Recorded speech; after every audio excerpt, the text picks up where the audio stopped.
course, I usually go by Who is Max, a very mysterious name. I have a background in design. I worked as art director and product manager for a few companies before, and I started working in crypto since 2015. Oh, not really working, investing.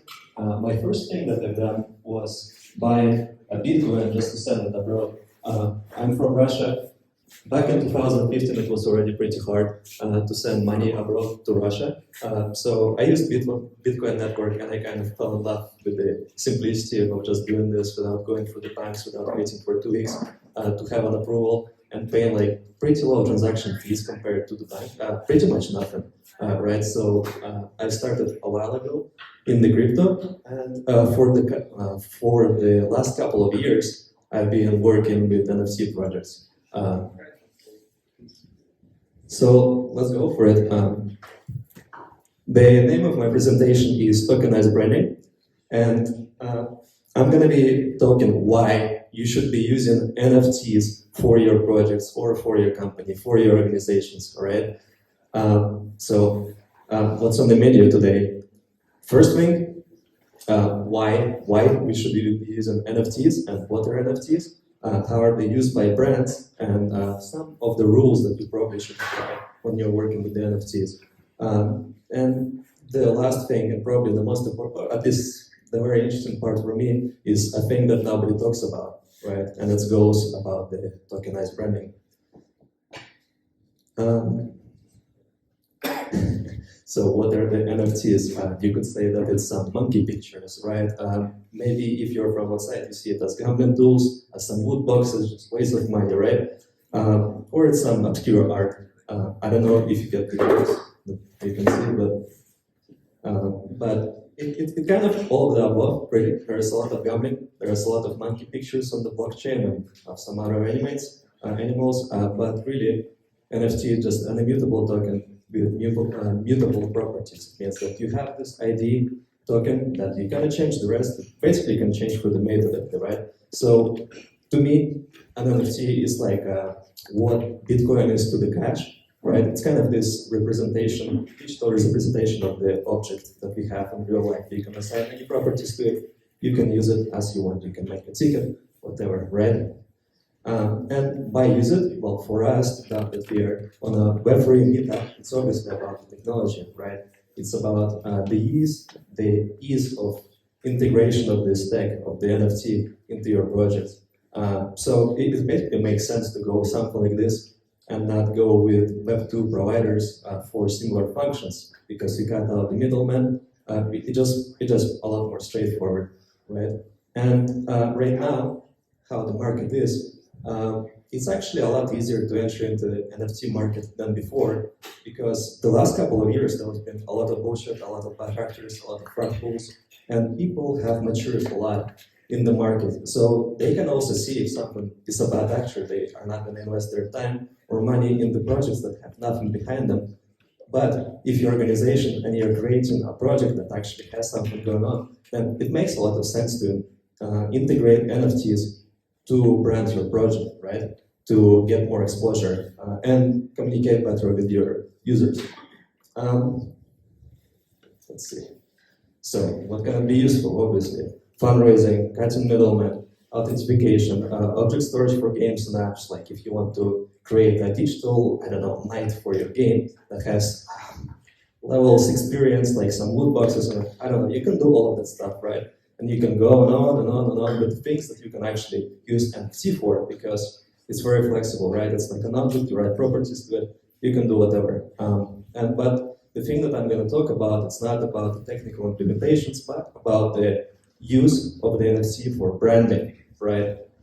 I find it, I've been doing quite a bit of it for the last couple of years, and that's where I'm more experienced. I'm not going to go into like super specific stuff, right? I'm not going to say how you should brand your company or whatever. I'm just going to say some things that I find interesting, maybe some of my observations, and maybe some tips, right? So first, we're going to start with the rules for tokenized branding. The things that you really need to do if you're in this space. First of all, collaboration. You should all make it together. right? So collaborate with other brands, collaborate with other NFT projects, collaborate with other companies. This is pretty cool. And the companies, the brands that are more successful in the Web3 space, right? They usually collaborate with others. So totally number one. Second thing, and I think it was touched in here a little bit before, it's really not about the NFT. Like when you brand your project through NFTs, you should never, or at least you should try not to highlight the NFT itself. Because the NFT is what behind the NFT, what it represents, right? It's about what your company, organization has, and not about the technology.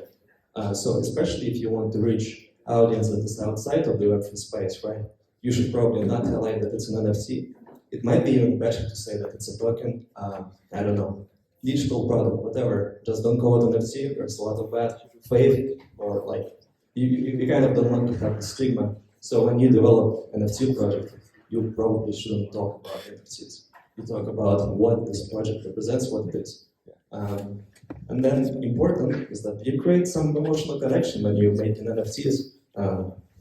Like, again, I'm gonna mention Bored Ape Yacht Club quite a bit because it's the most famous one, and I also don't want to show anything. If someone wants to buy a monkey picture, it's totally cool, but I think it's like the easier thing to mention because they actually done a lot of things right, and everyone knows them, I hope, right? So creating emotional connection, creating this kind of fun experience is probably one of the more important things when you're creating an NFT. And obviously the last one is, when you're doing something like this, you should have fun. It's super important because if you make something and it's not fun for your branding, people are probably not gonna like it too much, right? And there are usually two ways of how you handle the NFTs.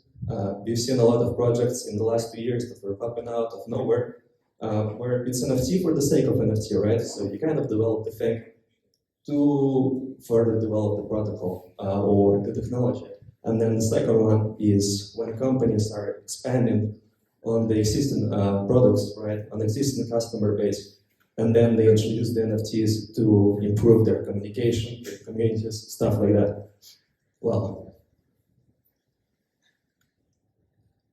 the first one, it's this kind of NFTs, right? You have this bird kind of things. Can we move the chair, please, a little bit? Maybe like pass the cable below, yeah. Thank you very much. So like this one was made recently. It's just pictures of the birds, right? Just as an example. It's completely free to mint. The person who have done it, he doesn't take any commissions, right? It's a pretty cool project that kind of passes the vibe check. That you can create just free thing, you give it away, right? That's nice for the NFT for the sake of NFT. The second one, the Goblin Town, they actually made quite a lot of noise. They're quite expensive, but you know they started as a free mint. It just for the fun of it, just to make something fun, to make something cool, and people actually quite like when it's fun for the sake of fun and not NFT for the sake of NFT. This one is Patchy Penguins. It's also a good example. They actually created NFT for the sake of NFT. Even if you go to their website, they describe themselves as what 8,888 NFTs, and that's about it. And then you know they kind of built out of that, but they didn't really try to sell you anything except that it's just an NFT. And the last one is Depressed Girls or something like that. Again, it's just a fun idea. A little bit of but a little bit of fun there. But I think these are good projects, and the rest that are trying to build just for the sake of NFT are usually red flags for the community and for people who are purchasing this, right? And then we have on the other spectrum the companies that are using NFTs to brand themselves, to position themselves further. Like Nike has acquired a startup called Artifact. I don't know if you've heard about it. Artifact started as a company that was creating this metaverse kind of shoes and stuff, and now they're quite big. Nike uses them. They're trying to enter into this space, right? Adidas did the same. They bought a few tokens from different startups. They collaborated. Actually, a lot of people like them because they did the collaboration part. Nike kind of didn't do that, but now Adidas also doesn't do it that much. So there's some hate. Again, collaboration is important, but again, this is a decent example of NFT implementation by companies. And the last one, it's Clinique. What they did for the NFTs, they're actually giving away, like for people who needed their skincare things, but like an NFT where you can receive a whole package of their skincare products once a year for free, right? So that's also a nice kind of thing to do for a company. And then the last one, and probably quite important, is the Reddit. I have super high prices in here, but they are giving away NFTs for free without advertising their actual NFTs. They call them digital collectibles. And with that, and if you know Reddit a little bit, if you've been visited, there are a lot of people who hate on NFTs on Reddit, right? Or on crypto in general.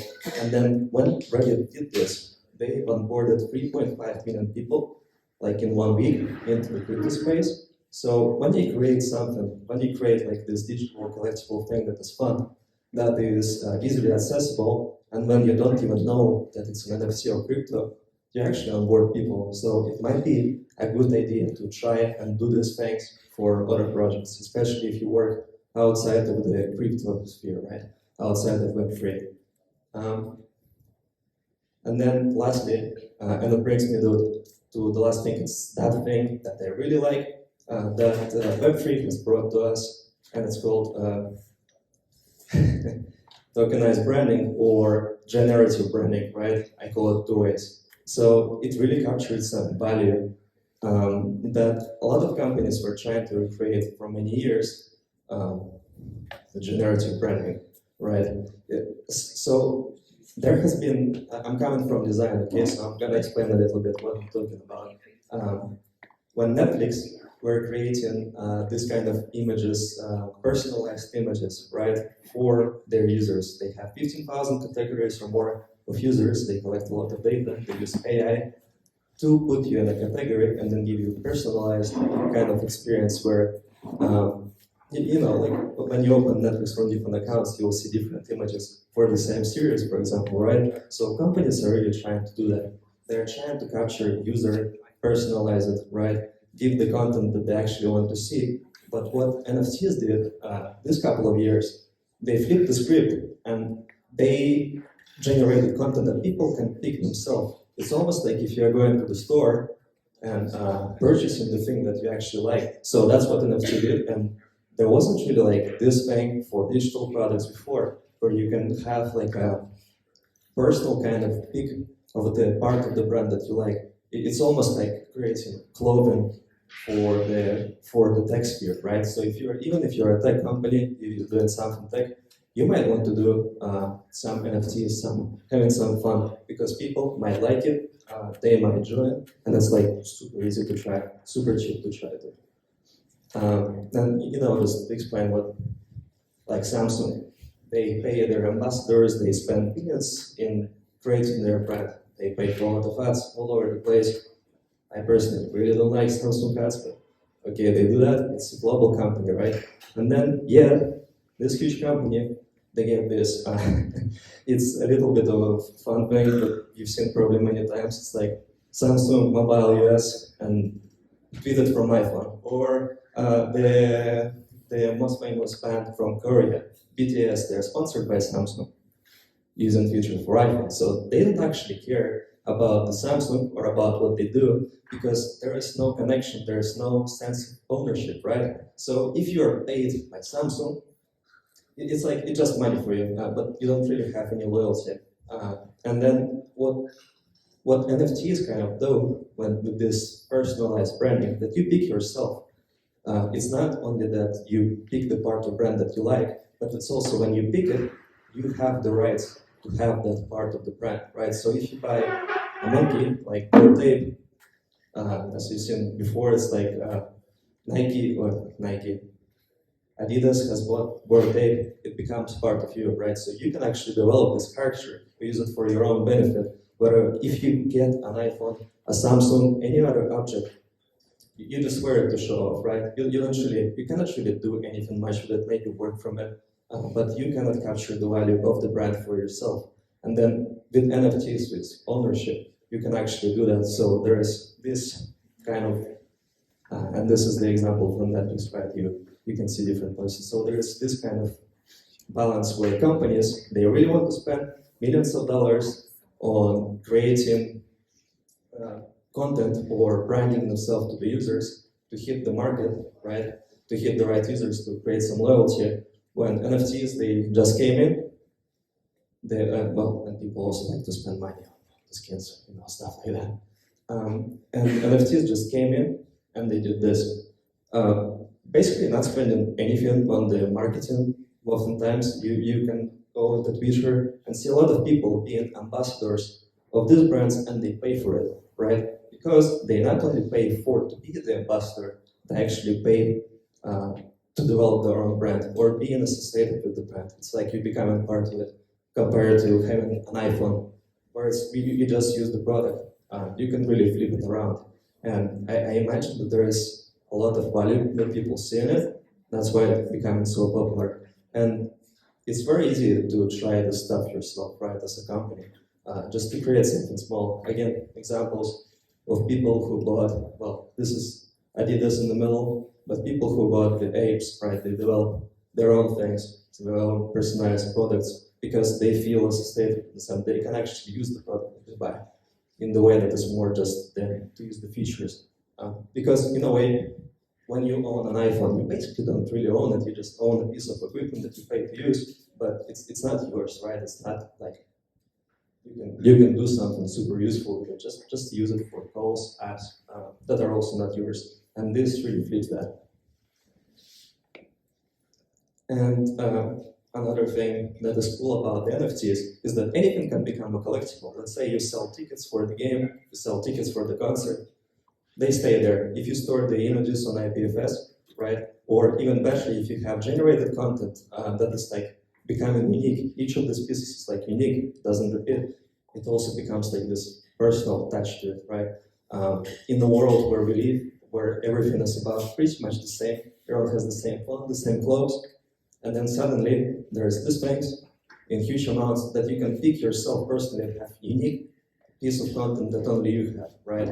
I wish it was also like with the clothes, right? So I could pick, a pattern that is only gonna be mine and still have it associated with the brand without doing it like, asking someone to make it for me. NFTs kind of capture that. This almost feeling of craftsmanship and uniqueness in the items that you can sell through generative design. Well, in just how easy it is to implement an NFT into your product. As an example, this is an imaginary thing, right? They used OpenAI to generate the images. But just an example, imagine you have a company called Elfworks, and they are like a clothing brand that does modern clothes. It doesn't really matter. But imagine they create the token, they give it away for free to their customers, and then customers have this image that is generated just for them. It's unique for each one.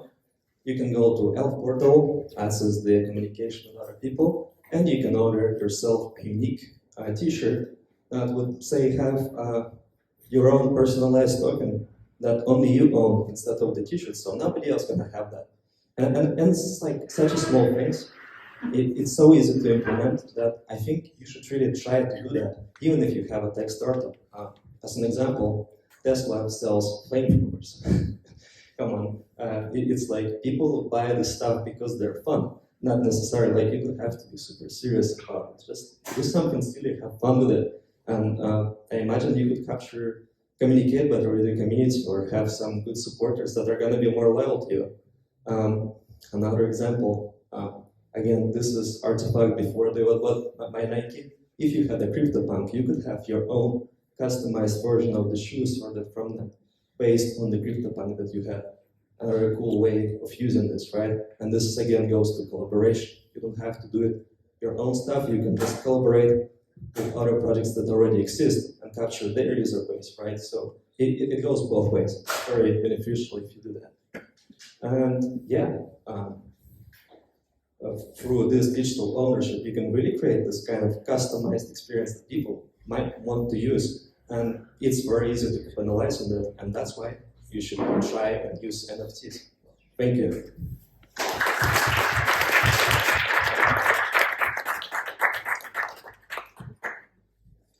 Let's say something very surprising.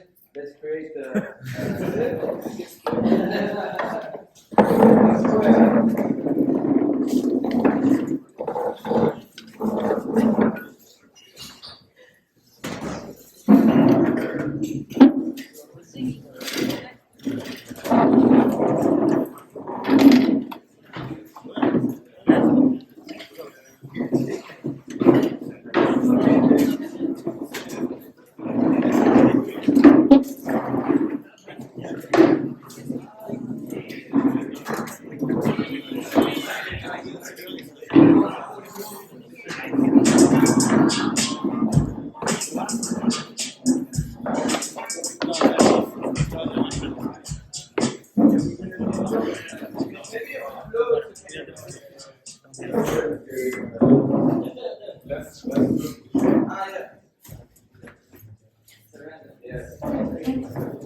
somebody forgot headphones outside.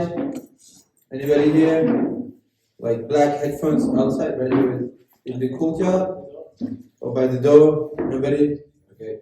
Well, if you hear somebody asking for it, we have it aside. Big headphones. Yeah, black. I saw someone wearing them earlier. Huh? I saw someone wearing them earlier. It's not in here. Well, if anybody asks, we have it.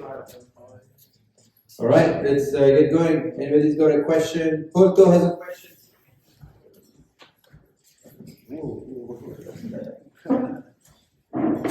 Hey. Thanks. I'm not a big fan of NFTs. So my question is, where exactly do you onboard all these people? You say it's an easy way to onboard people, but onboarding them to where? Sorry. Can we? I'll go grab that. No, it's fine. It's good? Oh, okay. Well, by onboarding people, I mean, if you have a company, if you have something in the works that is outside of the Web3 space, right? If it's not people who are already in Web3, and you have this outer vision thing, right? Then you can actually onboard by even giving away NFTs for free, like what they did. Right? It is just a great way to introduce them into this. You don't have to ask them to pay anything for that. You just create something fun, like a small experience, can go a long way just to get them more interested into this. If you own something, right? And this is like a very old psychology trick that happens every time. Everyone, you're more afraid to lose something than to gain something, right? And then if you have suddenly something to lose, like the NFTs, Reddit onboarded 3.5 million people in 1 week into the crypto space just by giving away something. Yeah, 3.5 million people suddenly have basically NFTs, right? That they started trading. They have an image. What are they doing now in the crypto space? Are they doing any transactions? It seems to be using keys, cryptography, and stuff? So I don't think that they would go as far to use cryptography, keys, and do really deep dive because the general users, they don't really care about that stuff. They want something simple. Right.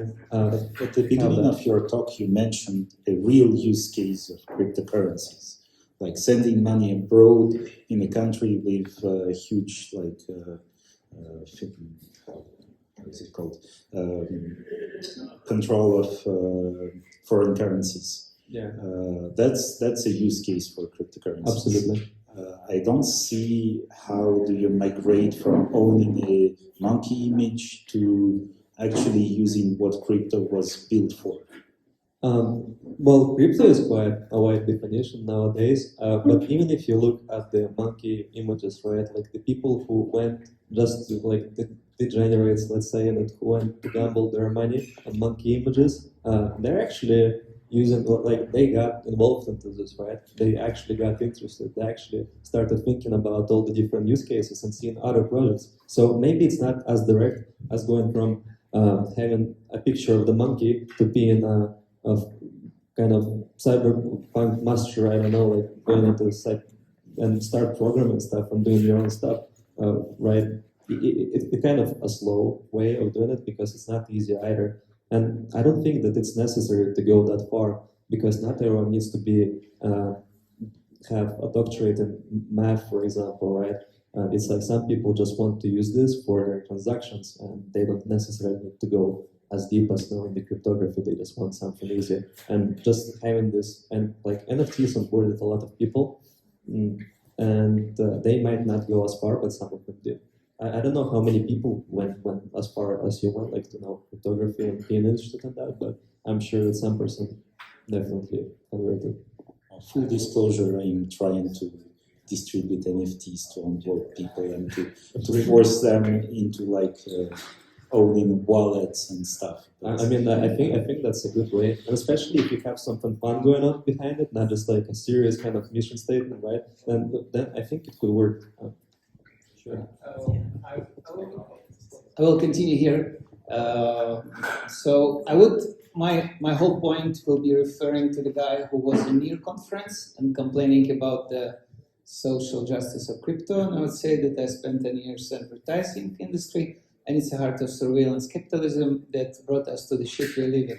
Because the business model is attention economy that steal yourself, your identity, and force you to buy the shit you don't need. And basically what 100% of things you showed us is the shit we don't need.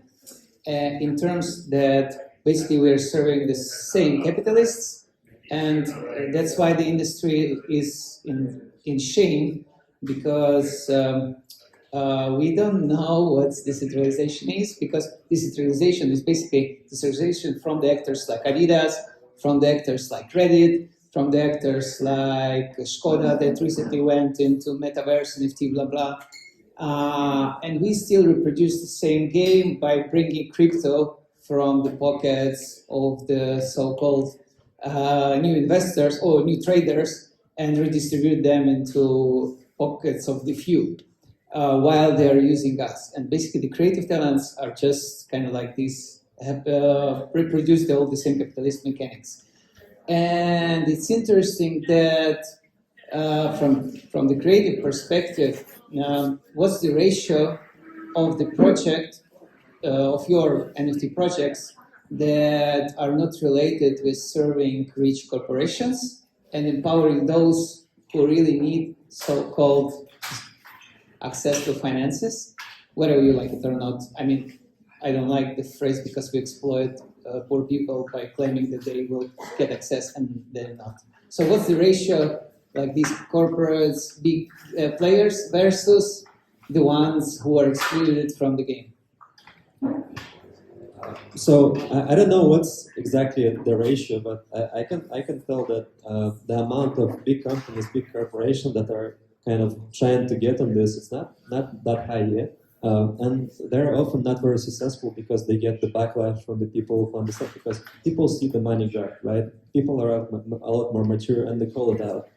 Because it happens on Twitter, where it's like very polarizing space, when you just call it, it becomes viral. Like if they do something shady, people are trying to fight it back. I don't know how successful that is. It's really hard to tell because I haven't looked into their accounts and seen how much money they make. But I think there is a chance that it might turn into something slightly better.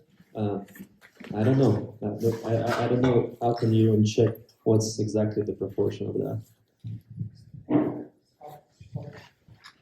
I have just not just a question, just an opinion. I'm pretty much on the same way, where I think that at least the current wave of NFTs is all garbage, but not NFTs, right? Like for me, the future of NFTs is very bright, because a good NFT is basically like a key that unlocks something that you need. How many keys do we have? You have keys to your house, you have email, passwords, all of that can be an NFT.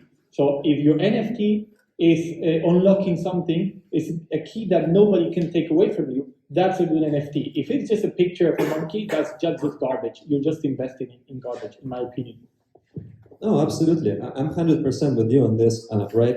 And that's why I mentioned that it has so many use cases. And in this perspective, I wasn't really talking about the technical implementation for a reason, just to go into the branding parts, like bring a little bit of a different perspective, right? But of course, obviously, like even if you have this monkey picture, it's still a token, and then you can you create applications for it on the front end. It's not really like the functions that you have or in the NFT itself. It's like what you can do with this NFT, because it's a key, and then you can make a bunch of doors for it that it can unlock. Right? It's I believe in tech. I think it's amazing. It's just really about what people are doing with that.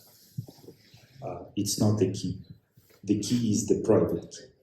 That's no, it's just an analogy, obviously. It's not we have to be careful with analogies. And, okay. And honestly, about NFTs, I'm kind of enthusiastic about NFTs, but we haven't found the use case yet. And all of these current use cases are mostly like bullshit. Absolutely. Yeah, the 99% of the things that are right now on the market are not that interesting, right? But they still. I mean, 99% of the things that are right now on the market, they're not great, but they still onboard people that might later get interested, right? Again, it's not a direct one-to-one ratio, but it's better than nothing. I think. Okay. I think that there's a lot of like interesting. So I love NFTs. I know you said you hate NFTs. I love NFTs. Yes, yeah, I agree. But I think there's this like perception of like a lot of people look at like Yuga Labs, they look at like Bored Apes, and they're like, fuck, it's just a monkey. Who cares? And there are a couple things to like unpack there, because it is allowing you to be part of a community. But then beyond that, what hasn't been discussed yet are airdrops. Right, and so like being an initial holder of a certain token is then going to continue to incentivize you and congratulate you for doing that. So to own a Bored Ape then turned into you've got a dog, and then you got a serum. You can take that serum, you can sell it on an aftermarket and or splice it into your Bored Ape. Then you get a mutant ape. So then to turn around and say buy an ape at the floor, and it was like 15, it runs up. But then everything around that also runs up too. So I agree when it comes to like the use case of that. There isn't a ton. I mean, they created like an app that you could like verify your token and like download the like game and whatever. But it is a bit of a money run right now. I don't necessarily agree though that like 99% of projects are bad right now.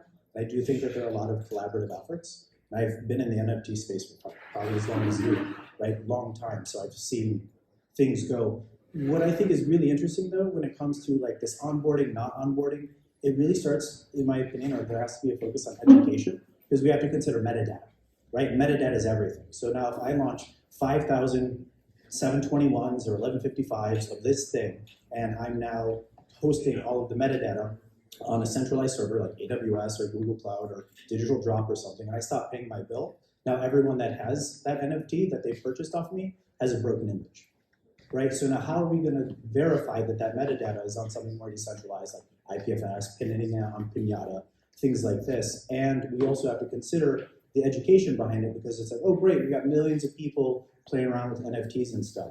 But if they don't have the education to know that now someone in Discord or Telegram, or they get an email being like, oh, you own this, congratulations, like go to this website, we're gonna give you more stuff.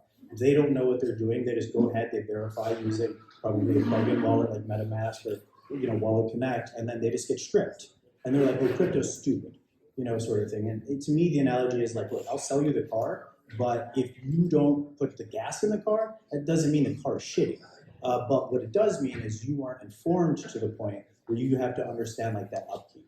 So I think NFTs are, really groundbreaking in terms of the potential they can do. StepN, when they were trying to create that app on like Solana, when they were trying to create like a utility behind it, because it's all about utility behind NFT now, opposed to just like a digital image. You've got like POAPs, right, proof of attendance protocols. Those are like nothing, but you can do some cute things with them to give you cribs and Telegram or Discord.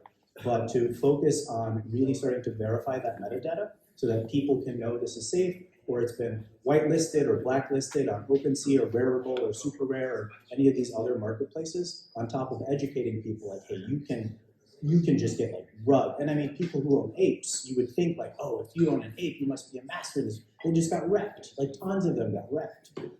So I think the focus when it comes to the future of NFTs, primarily focuses on verifying where that metadata is being stored and creating perhaps a schema that everyone kind of adheres to, similar to like what OpenZeppelin does when it comes to creating contracts, and or starting to think about easy ways to share education so people, you know, if they turn around, they buy something through whatever, they just know that they can protect themselves.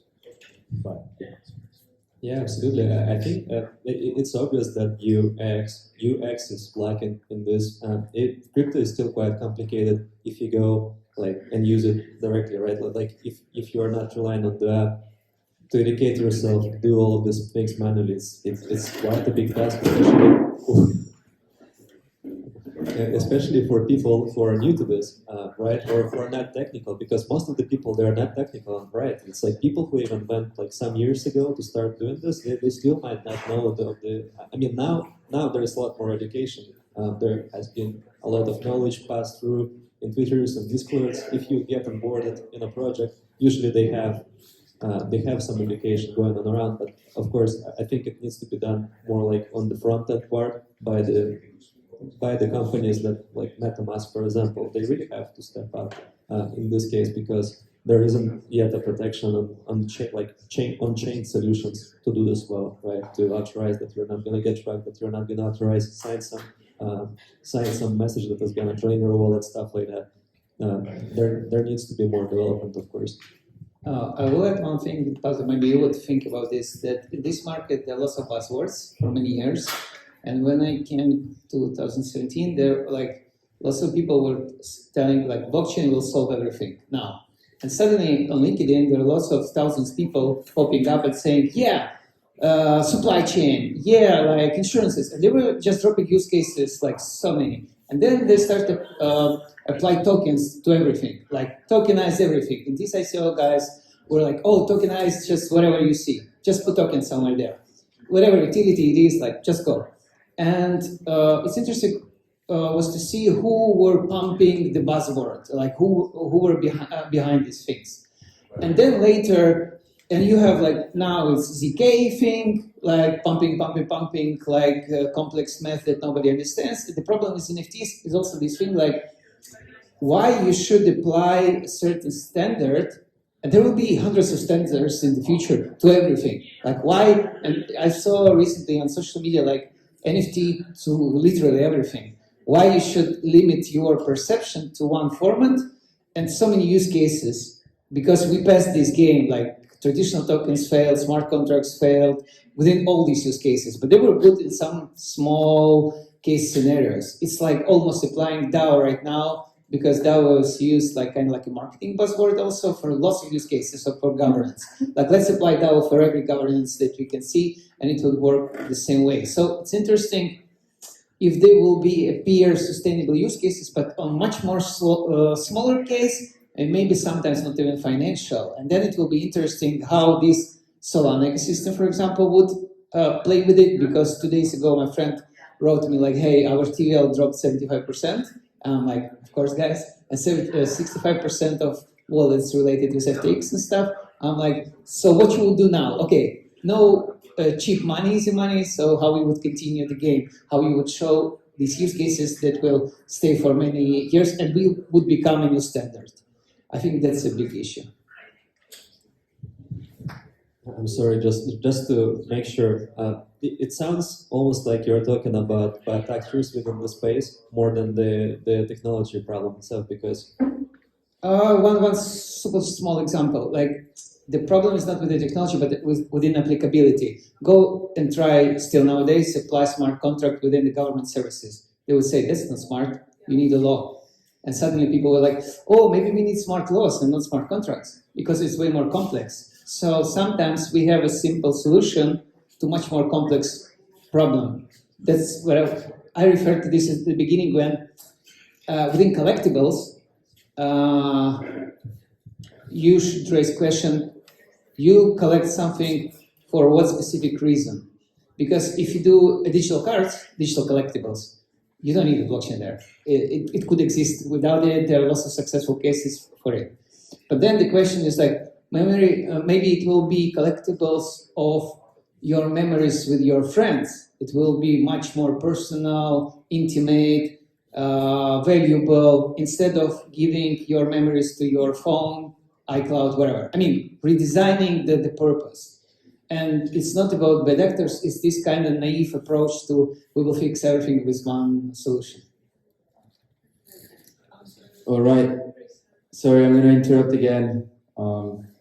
This is my role, to be moderating and cold-blooded. So we're going to take a break again, 15 minutes. Is that the sound in the house going to play? And yeah, if you got any questions, Max, the unknown, is going to be around, ready to answer questions. And we have Annette next, who's going to talk about NFTs again, standards, implementations, and community efforts, community leading, and so on. Thank you, Max.